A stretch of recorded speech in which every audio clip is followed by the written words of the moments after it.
मंगलम भगवान वीरो मंगलम गौतमो गणी मंगलम कुंद कुंदार्यो जैन धर्मोस्तु मंगलम सर्वमंगलमांगल्यम सर्वकल्याणकारकं प्रधानं सर्वधर्माणां जैनं जयतु शासनं। नमः समय साराय स्वानुभूत्या चकासते चित्स्वभावाय भावाय सर्वभावांतरच्छिदे।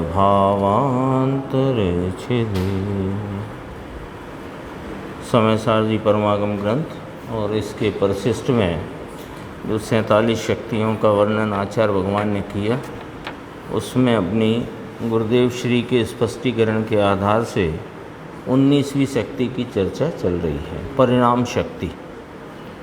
एक बार उसकी परिभाषा पढ़ के फिर अपन जो विषय जहाँ चल रहा है 224 पेज पे है, देखो। द्रव्य के स्वभावभूत द्रव्य व्यय उत्पाद से आलिंगित नाम स्पर्शित सदृश और विसदृश जिसका रूप है, ऐसे एक अस्तित्व मात्रमयी परिणाम शक्ति।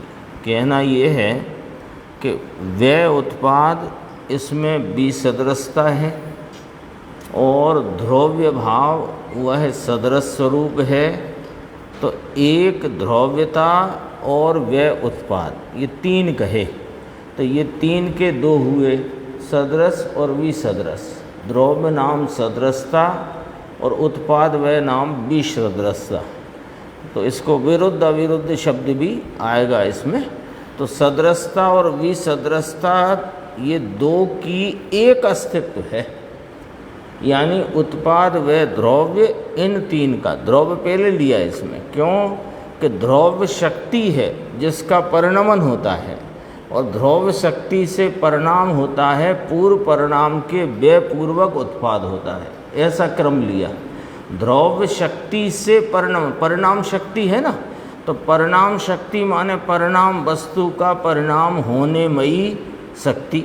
तो वस्तु का परिणाम कैसे है कि उसमें वस्तु में ध्रुवता या ध्रुवपने से रही हुई शक्ति, उस शक्ति के द्वारा पूर्व परिणाम के व्यरूपता से नवीन परिणाम का उत्पाद होता है, ये परिणाम हुआ।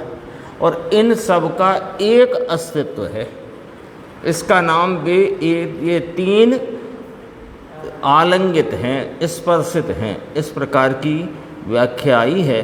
अपन 226 पेज पे देखते हैं नीचे, प्रत्येक पदार्थ की, और यहाँ तो बात चलती है आत्मा की।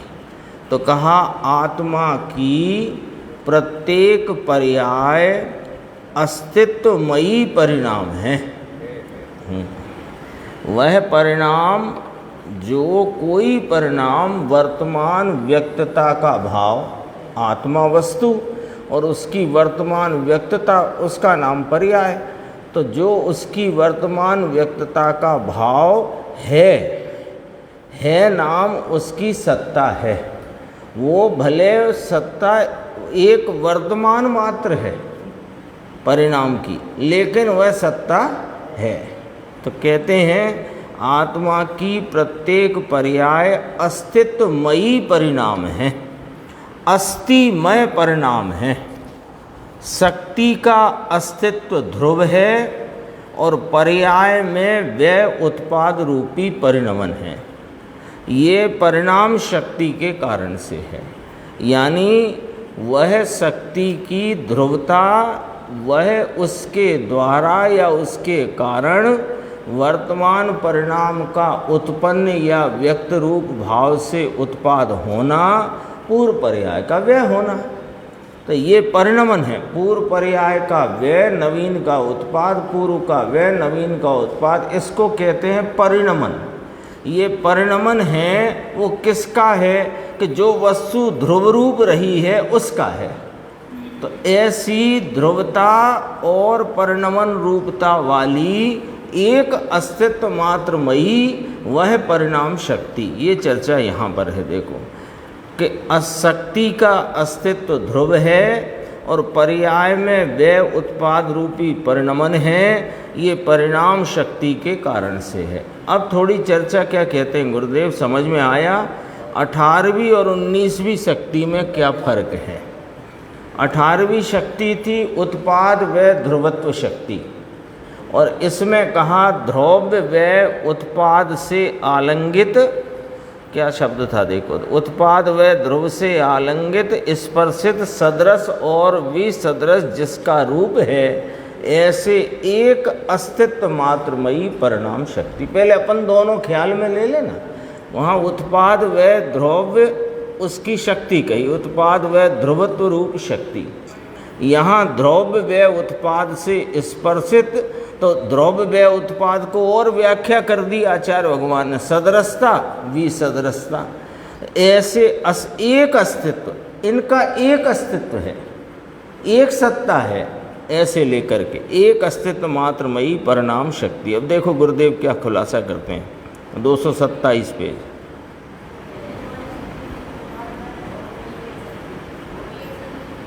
हाँ, ये देखो, वह कही उत्पाद व ध्रुवत्व शक्ति।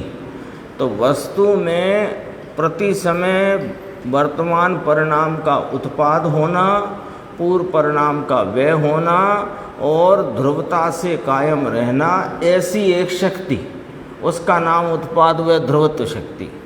अब कहा परिणाम शक्ति, अब कहा परिणाम शक्ति, तो वह परिणाम किस प्रकार है कि ध्रुवता से रही हुई शक्ति पूर्व परिणाम के वैसे परिणमती है, किस भाव से कि पूर्व परिणाम का व्यय और नवीन परिणाम का उत्पाद, इसको कहा परिणाम शक्ति। अब ये चर्चा देखो यहाँ आई है, गुरुदेव स्पष्ट करते हैं। यहाँ पहले ध्रुव लिया और 18वीं शक्ति में पहले उत्पाद लिया है। उत्पाद लिया है यानी कि पर्याय की प्रधानता से कथन करते हैं। उत्पाद व ध्रुव युक्तम सत, ये तत्वार सूत्र का सूत्र है ना, व्याख्या है वहाँ पर। और यहाँ क्या लिया कि ध्रुव और व्यय और उत्पाद, इस रीति से लिया, ठीक है। तो पहले में उत्पाद लिया, फिर व्यय लिया, फिर ध्रुव लिया। यहाँ ध्रुव पहले, फिर व्यय और फिर उत्पाद बोला उनने, उत्पाद फिर बाद में कहा व्यय पछी उत्पाद, एम 6। यानी क्या हुआ कि वस्तु का स्वरूप तो वही है, उत्पाद व ध्रुव स्वरूप, उसमें वस्तु की उत्पाद व ध्रुवता की बात बताई।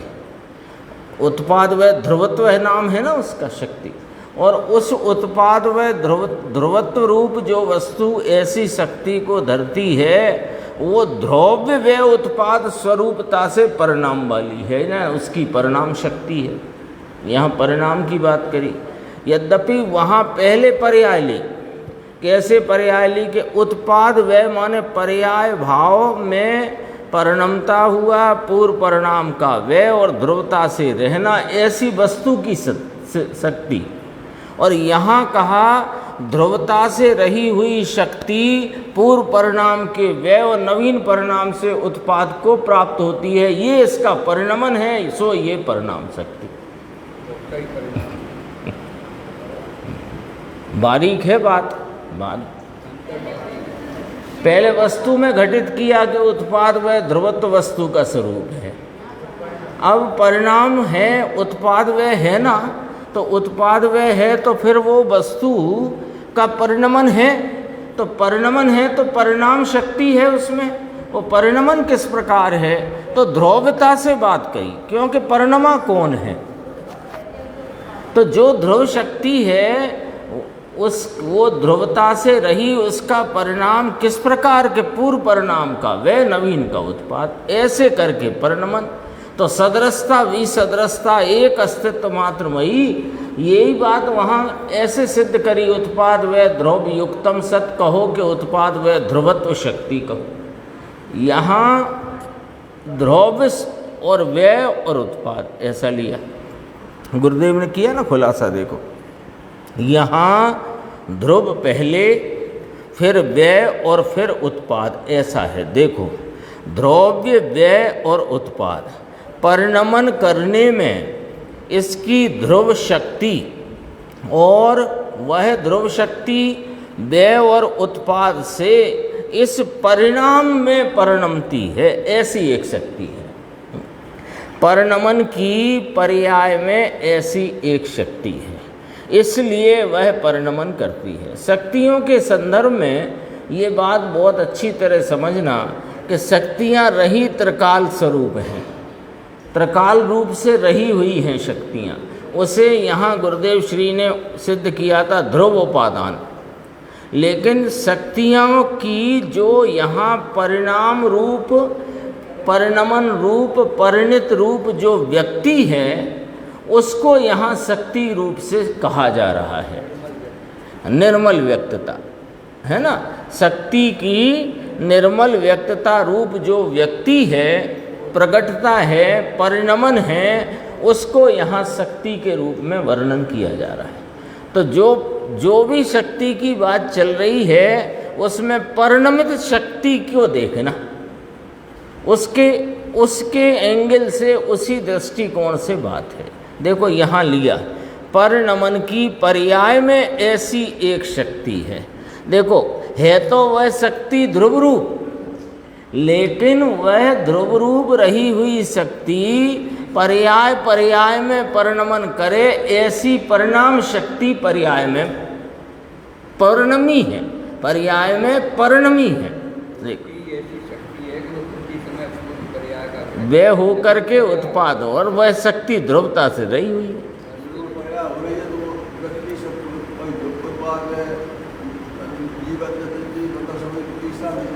हाँ, सब एक साथ, सभी शक्तियाँ एक साथ। ये वस्तु तो अनंत विशेषताओं कहो, अनंत गुण, शक्ति, सामर्थ्य, वैभव वाली कहो, इस वस्तु के लक्ष्य करते ही एक ज्ञान मात्र भाव में अंतःपातनी शब्द आया था। अंतःपातनी, उसमें ही समा जाने वाली अनंत शक्तियाँ उछलती हैं, नाम परिणमित होती हैं। उसमें से कुछ यहाँ कहते हैं, तो कुछ में जीवत्व शक्ति, चिति शक्ति, दृष्टि, ज्ञान, सुख, वीर, ऐसे करके ये वर्णन चल रहा है।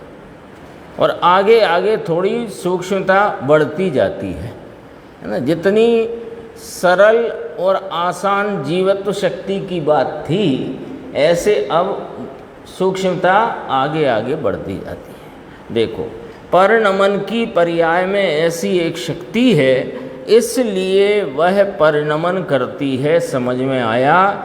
ऐसी बात सूक्ष्म है ये। तो अभी तक अपने जो समझ में आई बात, उसको अपन ख्याल में लेते हैं। क्यों कि बात अब आगे चलेगी विसदृशता और सदृशता की, है ना। तो कहते हैं यहाँ पर क्या कहना है कि ये वस्तु परिणमनशीली है ना।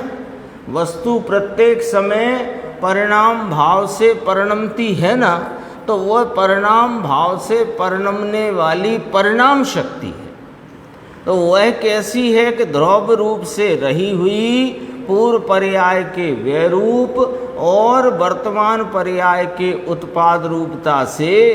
तो ये व्यय उत्पाद, व्यय उत्पाद, व्यय उत्पाद, ये परिणमन है, ये परिणाम शक्ति का कार्य रूप भाव है। और ऐसी ध्रुवत्व रूप यानी ध्रुव शक्ति है, उसमें यह, उसका यह परिणमन है।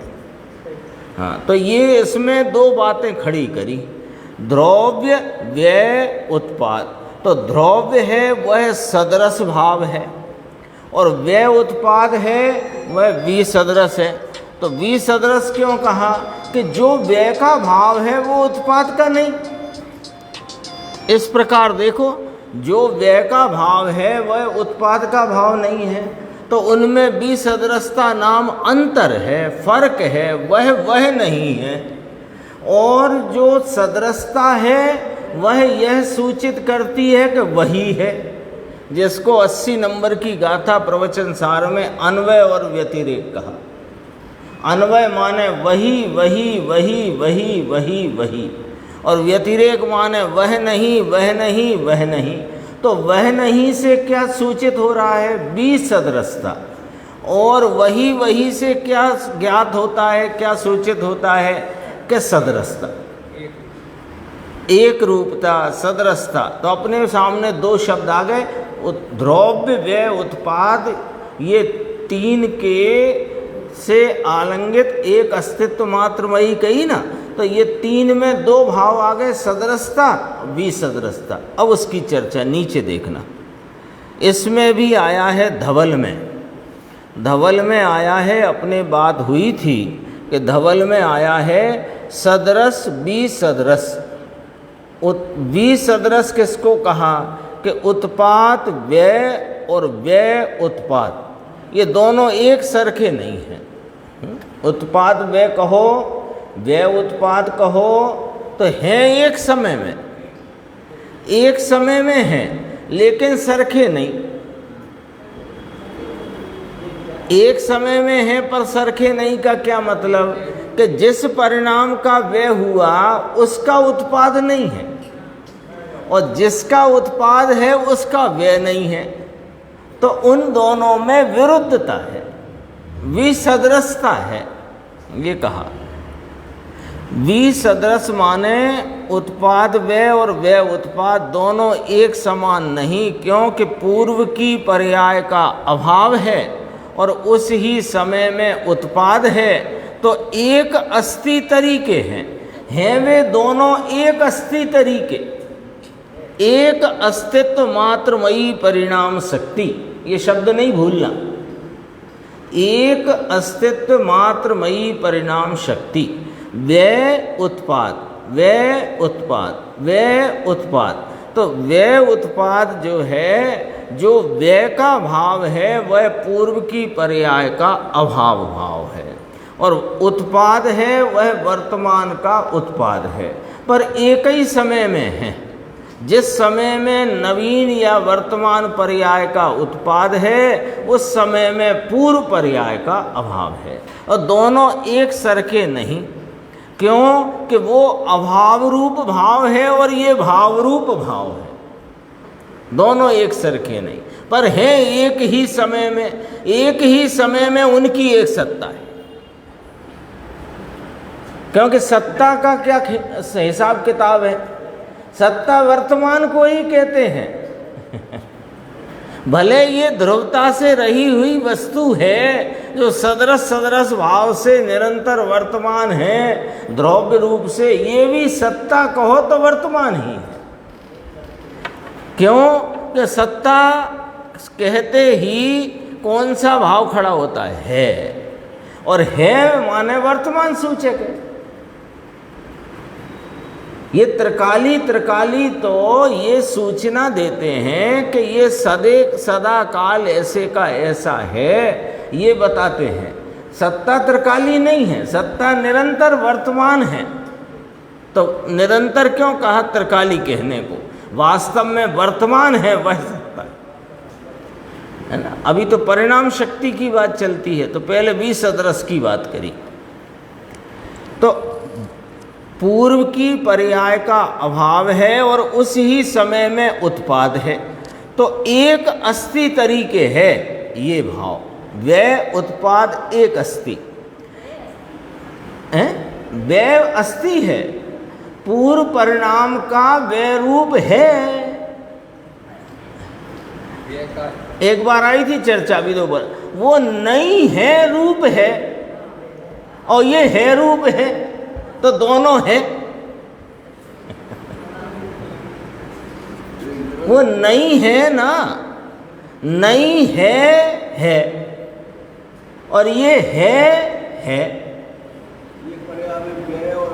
हाँ, एक ही समय में एक परिणाम, जैसे ये ऐसा हो गया तो ऐसे से ऐसा हुआ, तो इसमें ही वो जो ऐसा खड़ा हुआ मोबाइल था वो इसमें नहीं है, और ये आड़ा हुआ मोबाइल इसमें है, तो वो नहीं है और ये है।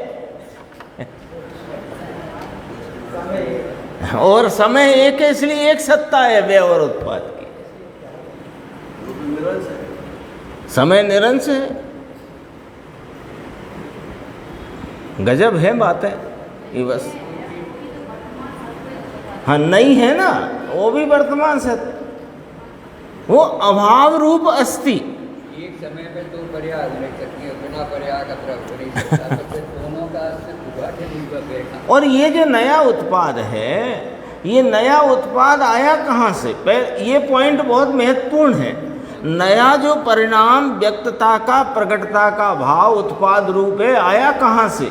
कि ये पूर्व पर्याय का व्यय हुआ और ये उत्पाद हुआ, क्योंकि एक समय में दो पर्याय कैसे हो सकती? और बिना पर्याय का द्रव रह नहीं सकता।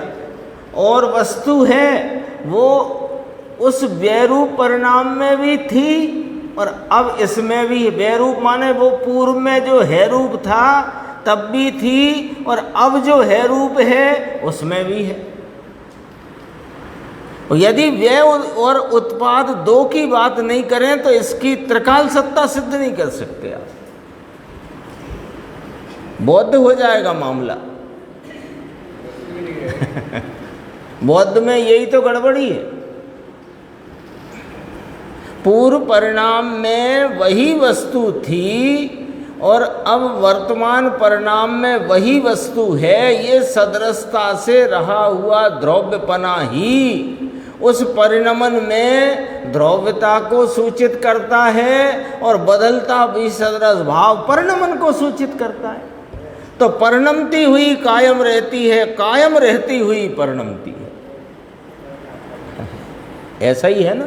देखो, एक अभाव तरीके है, ऐसे उत्पाद व्यय को भी सदृश कहने में आता है। यानी इसमें एक रूपता नहीं, विरूपता है।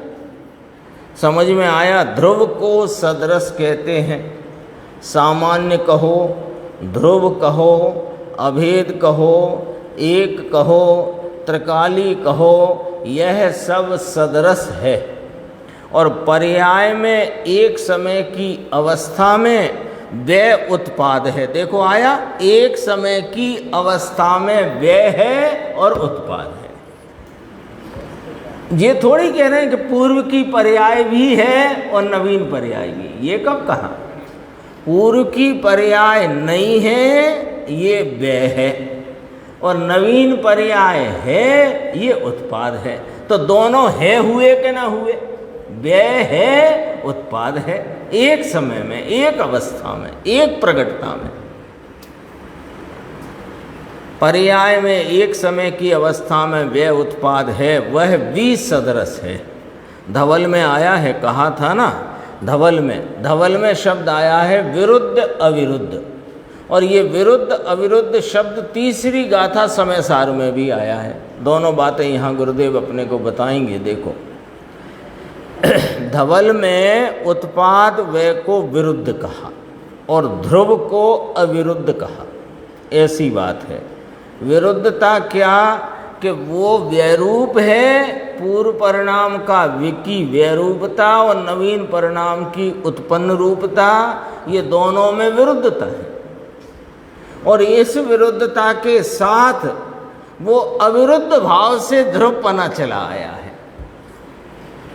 तो उसको अविरुद्ध कहा। तो अविरुद्ध कहो कि सदृश कहो, विरुद्ध कहो कि विसदृश कहो। पर्याय का व्यय ना हो तो संसार का अभाव कैसे हो? संसार का अभाव, मिथ्यात्व का अभाव, दुख का अभाव कैसे हो? और पीहर तो निगोद है, तो वहीं से ही निकले ही नहीं। पीहर है ना निगोद, जीव का पीहर कहा निगोद को। अनादि से जीव निगोद में रहा। देखो,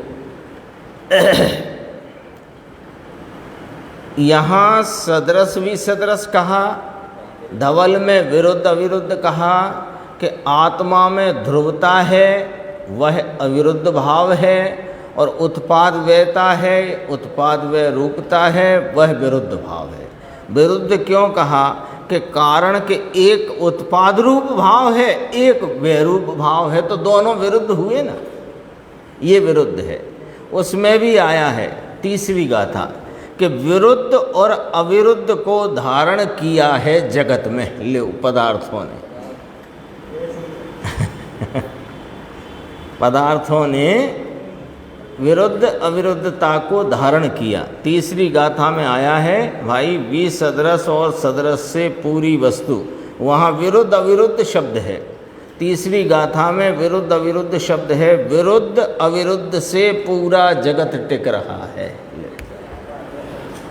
तो इस कपड़े का व्यापार करते हैं, तो एक भाई खरीद करता है, एक बिक्री करता है, तो पैसा तो विरुद्ध है, पर व्यापार की अपेक्षा तो विरुद्ध नहीं है। क्या है देखो, क्या गजब। उसका काम है व्यापार बिक्री करना भी, पर एक देखो मैं खरीद के मैं लगाता हूँ, बेचता जाता हूँ, ये सब हाँ वो भी होता है। देखो यहाँ क्या कहते हैं, विरुद्ध अविरुद्ध से पूरा जगत टिक रहा है। ये देखो सत कहा कि नहीं कहा, उत्पाद व्यय द्रव्य युक्तम सत, सत आया ना, सूत्र आया तत्वार सूत्र में, प्रवचन सार में आया, वहाँ से आया ये सूत्र। इस सूत्र में से प्रवचन सार नहीं आया, क्योंकि प्रवचन सार पहले का है, पंचास्तिका है उससे पहले का है। हाँ, वे मुख्य शिष्य थे उमा स्वामी, उन्होंने गाथाएं ना लिखकर छोटे छोटे सूत्रों की रचना करके बहुत गंभीर उसमें जिन शासन को समा दिया। अभी देखो, उत्पाद व्यय द्रव्य युक्तम सत, तो प्रत्येक वस्तु सत हुई, तो प्रत्येक वस्तु प्रत्येक वर्तमान में सतरूप है ना।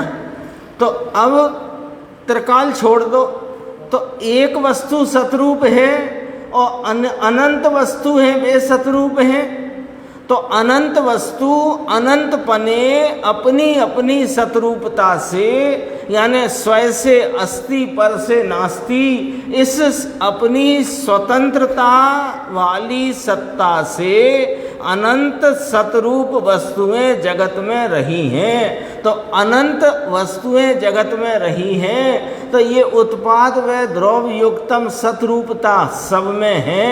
तो उत्पाद व को विरुद्ध कहा और द्रव्य को अविरुद्ध कहा, तो विरुद्धता अविरुद्धता से पूरा जगत टिक रहा है, इससे टिक रहा है। यदि क्योंकि एक द्रव्य भाव को छोड़ दो और उत्पाद व्यय को देखो, तो उत्पाद जिसका हुआ उसका अगले क्षण व्यय है, तो फिर टिकना किसका टिकना किसका? जगत तो टिक रहा है कि वह विरुद्धता उत्पाद व्यय की विरुद्धता में परिणमता हुआ, द्रव्य रूपता से रहा है, ये उसका टिकना है। उत्पाद व्यय से भी टिक रहा है। हाँ, उत्पाद व्यय वस्तु का ना हो तो उसमें परिवर्तन ना हो, हाँ, तो विरुद्धता अविरुद्धता दोनों से टिका हुआ है। देखो, उत्पाद व्यय से और ध्रुव से पूरा जगत स्वयं से टिक रहा है। समझ में आया भाई? तीसरी गाथा में है, वहाँ विरुद्ध अविरुद्ध शब्द है, धवल में विरुद्ध अविरुद्ध शब्द है, यहाँ इस 19वीं शक्ति में सदृश विसदृश शब्द है।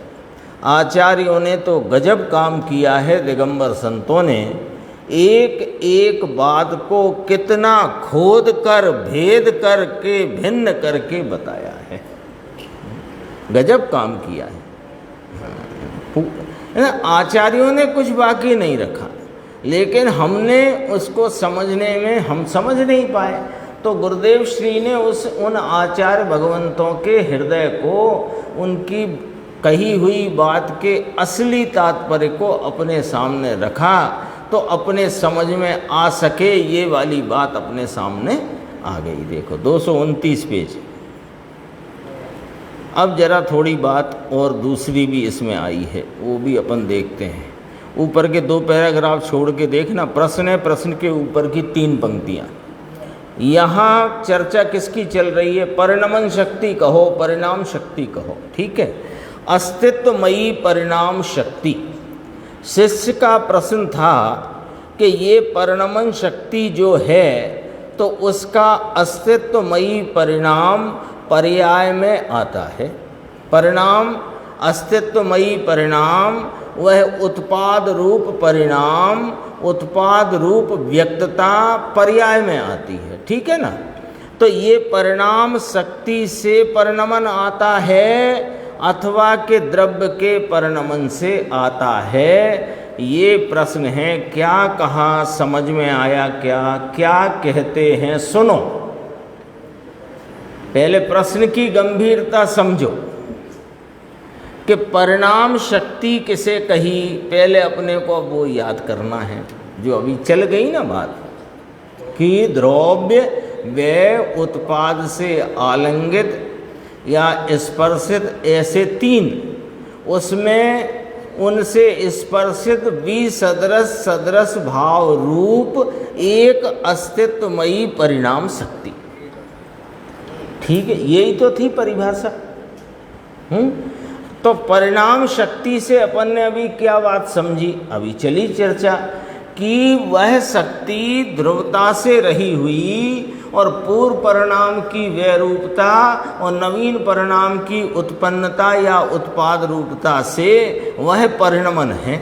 यानी शक्ति द्रव्यपने रही है और वह शक्ति का पूर्व परिणाम के अभाव और नवीन परिणाम के भाव या उत्पाद रूपता से परिणमन है। ऐसी एक अस्तित्व मात्रमयी परिणाम शक्ति है, ठीक है। तो इसमें कथन की शैली में क्या बात आई कि परिणाम शक्ति से परिणमन होता है। तो शिष्य का प्रश्न आया कि साहिब, परिणमन द्रव्य के परिणमन से आता है कि परिणाम शक्ति से आता है? ये प्रश्न समझ गए ना बात? अच्छे से पकड़ गए ना? प्रश्न पकड़ना है पहले कि ये परिणमन की बात चल रही है। वे उत्पाद, वे उत्पाद, वे उत्पाद, ये परिणमन है। ऐसा परिणमन परिणाम शक्ति है तो वो उसमें से परिणमन आता है कि द्रव्य में से परिणमन आता है। ऐसे करके प्रश्न है। देखो गुरुदेव ने कहा, ये प्रश्न आया ना कि ये परिणाम शक्ति से परिणमन आता है कि द्रव्य के परिणमन से परिणमन आता है। क्या कहा, समझ में आया? क्या कहते हैं सुनो। फिर मुमुक्षु ने कहा कि साहिब, चिद्विलास में कहा है कि द्रव्य ही परिणमता है। अब समझना बात को देखो। तो उत्तर गुरुदेव फरमाते हैं कि द्रव्य परिणमता है, यहाँ ये लेना है ना, द्रव्य परिणमता है। ये वस्तु स्थिति ऐसी है, वस्तु का स्वरूप इस प्रकार ही है कि द्रव्य परिणमता है। गुण परिणमता है इसलिए ये पर्याय हुई है, ऐसा नहीं है। द्रव्य परिणमता अपनी 1-2 बार 4 बार आई है चर्चा। गुण के परिणमन को कार्य को, गुण के परिणमन या कार्य को पर्याय कहते हैं। ये तो एक परिचयात्मक व्याख्या है। खरेखर गुण परिणमता ही नहीं लो, परिणमता तो द्रव्य है। क्यों कि द्रवति इति द्रव्यम कहा है, द्रवति इति गुणम तो नहीं कहा है।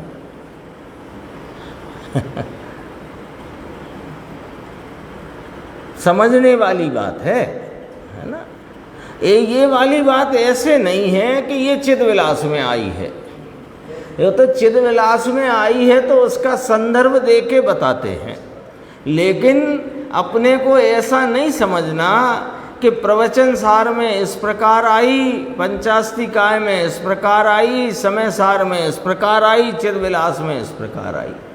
तो ये तुमसे हमें ये खूंटियों पे थोड़ी लटकवाना है। बात क्या है उसका निर्णय करना है। यहाँ असल वस्तु का जो स्वरूप है वहाँ तक पहुँचना है, वो चर्चा है। देखो, वस्तु स्थिति ऐसी है, गुण परिणमता है इसलिए ये पर्याय हुई, ऐसा नहीं। द्रव्य परिणमता है इसलिए पर्याय उठती है। द्रव्य परिणमता है, समझाए छे कहीं, क्यों कि गुण के आश्रय से गुण नहीं है, गुण द्रव्य के आश्रय से है। तो अस्तित्वमयी परिणमन उठता है, वह द्रव्य में से उठता है।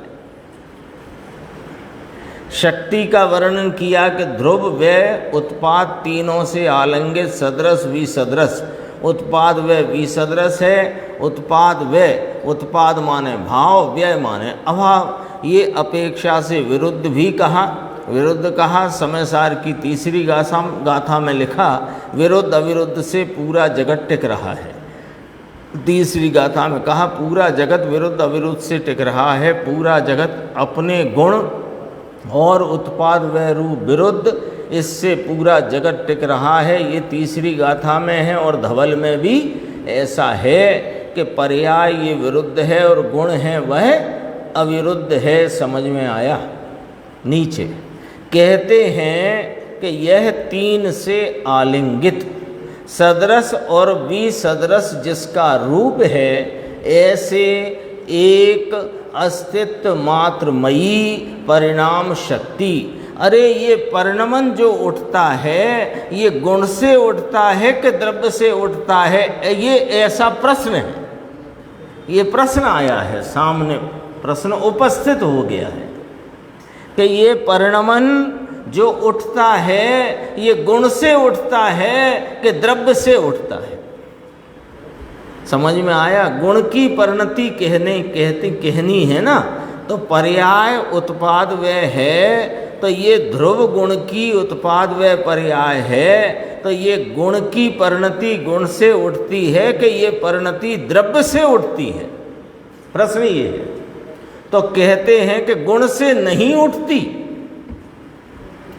द्रव्य की परिणति होते गुण की परिणति साथे उठती है, लेकिन द्रव्य से वह परिणति उठती है, तो उसको कहते हैं द्रव्य से गुण परिणति उठती है। समझ में आई बात कि नहीं आई?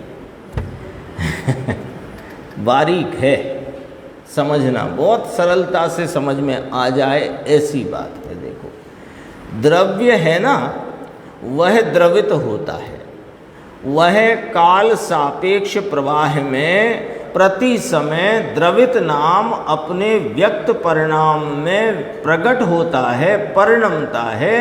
तो वो जो प्रत्येक समय का उसकी व्यक्तता का जुदा जुदा भाव है, उसे परिणाम कहते हैं। ठीक है, अब ये परिणाम में परिणमा कौन है?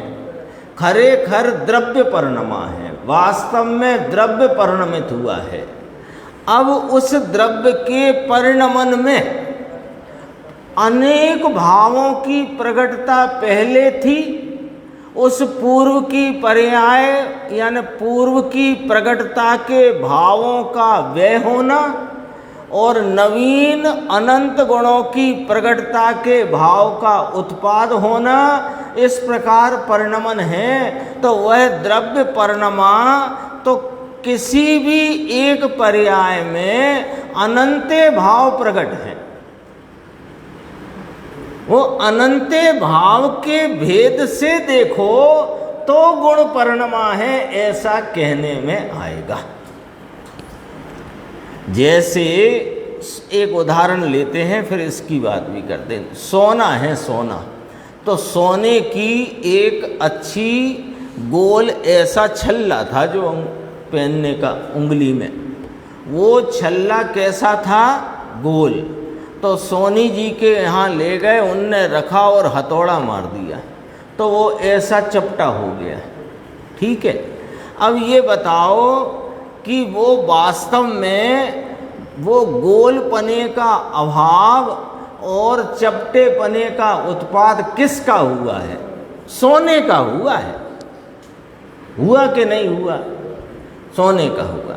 अब उसमें वो आकार नामक भाव को देखा जाए, उसके प्रदेशत्व भाव को देखा जाए, तो उसके पर्याय में जो परिणमन हुआ तो उस तरफ से अपन कहेंगे कि आकार परिणमित हो गया।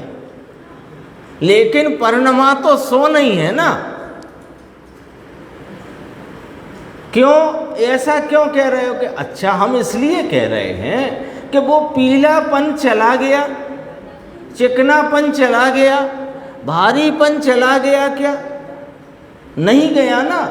तो जो पहले गोलाकार रूप भाव व्यक्त था, प्रकट था, उसमें पीलापन भी प्रकट था, चिकनापन भी प्रकट था, भारीपन भी प्रकट था और गोलाकार भी प्रकट था।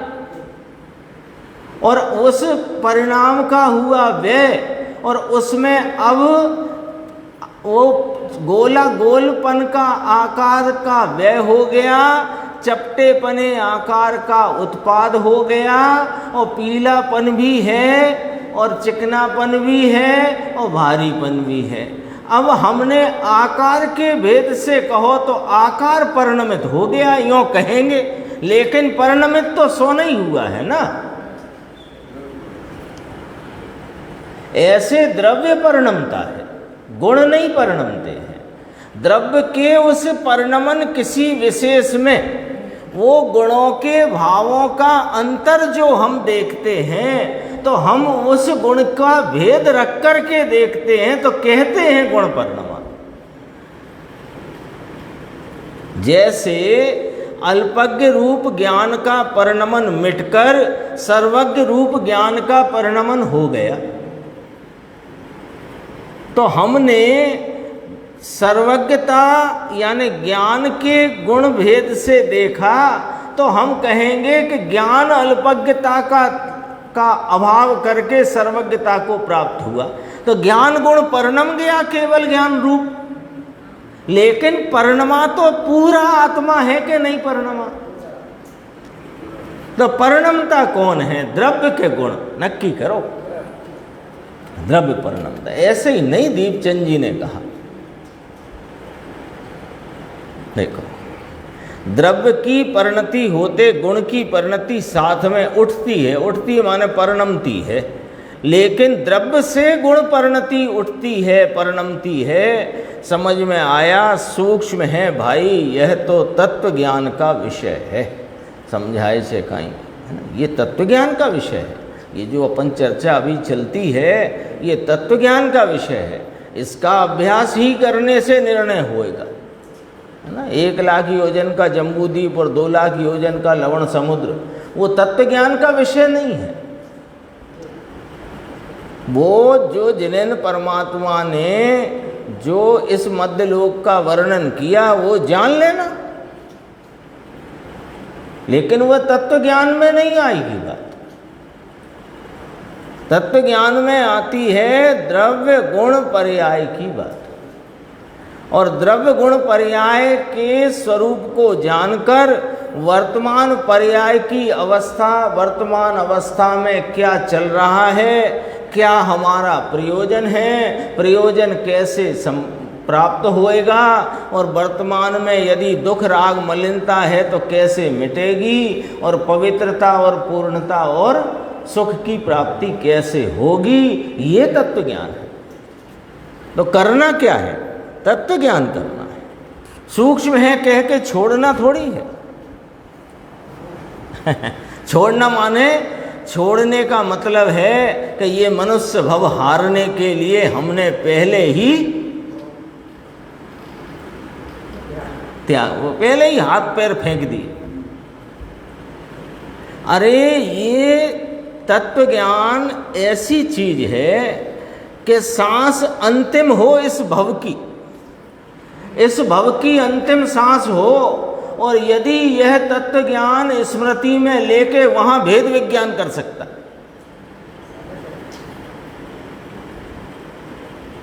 जब सब लोग कहने लग जाएं कि गए वे तो गए, उस समय भी ये भेद विज्ञान करके अपने इस नर भव को सफल कर सकता है। लेकिन अभ्यास तत्व ज्ञान का होएगा तो यदि ऐसे ही ताल मंजीरे का अभ्यास होएगा तो क्या होएगा?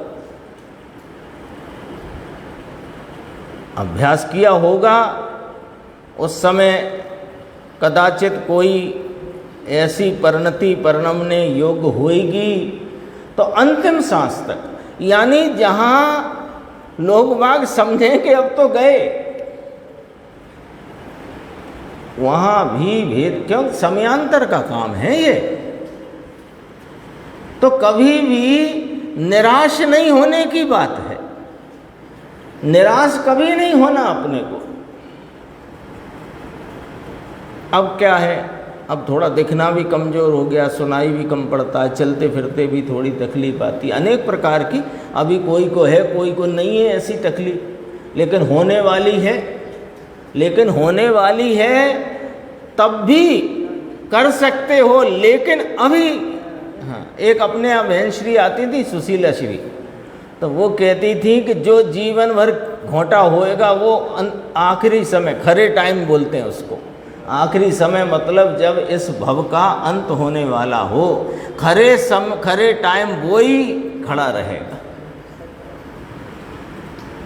इसलिए तत्व ज्ञान के अभ्यास में तत्परता स्वयं के प्रयोजन से, क्षयोपशम के प्रयोजन से नहीं,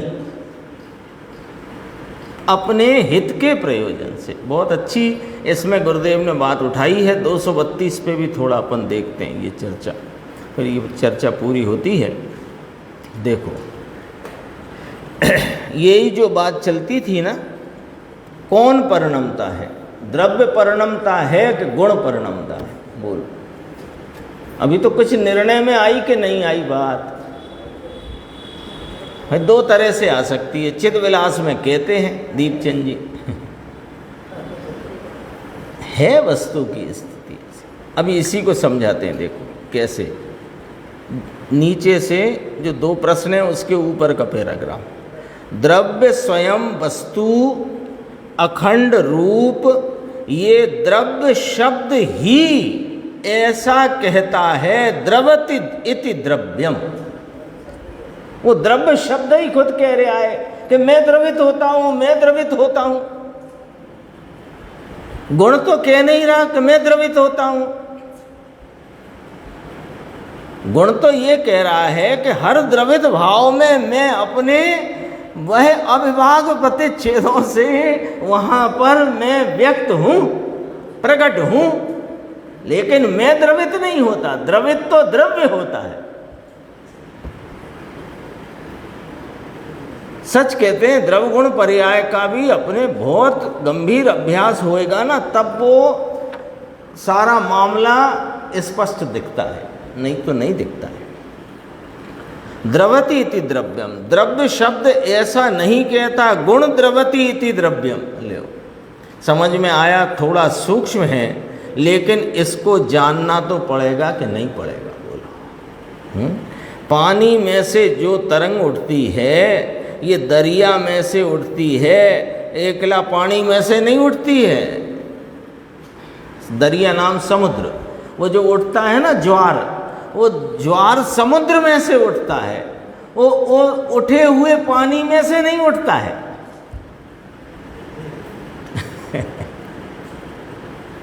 दरिया में से तरंग उठती है, ऐसा यह दरिया अनंत गुण का सागर भगवान आत्मा एक समय में अनंत शक्ति का समुदाय। एक समय में महाराज आप त्रिकाली कहते हो कि त्रिकाल एक एक समय करके रहने वाला।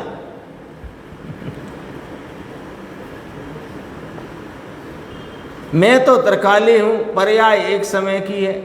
अरे वो पर्याय और तुम दोनों एक समय के हो, वो बदल जाती है, तुम नहीं बदलते हो।